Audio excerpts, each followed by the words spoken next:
Après le Sénégal, le Togo sera l'hôte de la 3e édition des rencontres du marché des titres publics de l'UEMOA, prévue se tenir du 20 au 22 janvier 2021.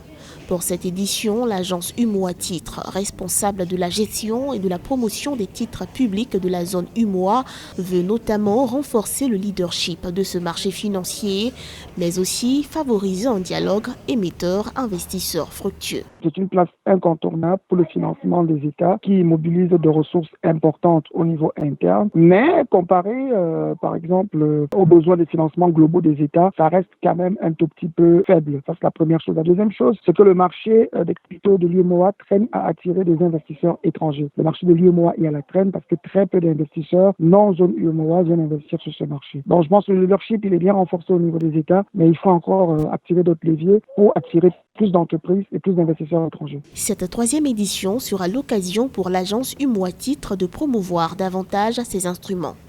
Pour rappel, le marché des titres publics de l'UEMOA est l'unique marché régional par adjudication exclusivement dédié au financement des États membres.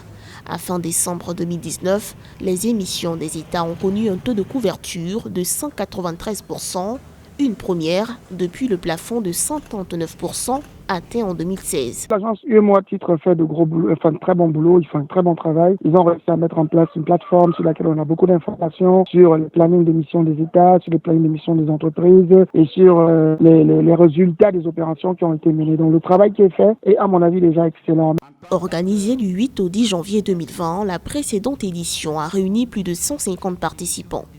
Les échanges ont permis de constater les besoins en termes de renforcement de la sécurité du marché financier, surtout face au choc extérieur. 2 mois plus tard, face à l'avènement du Covid-19, la création des bons sociaux Covid-19 a connu une large souscription de la part des États.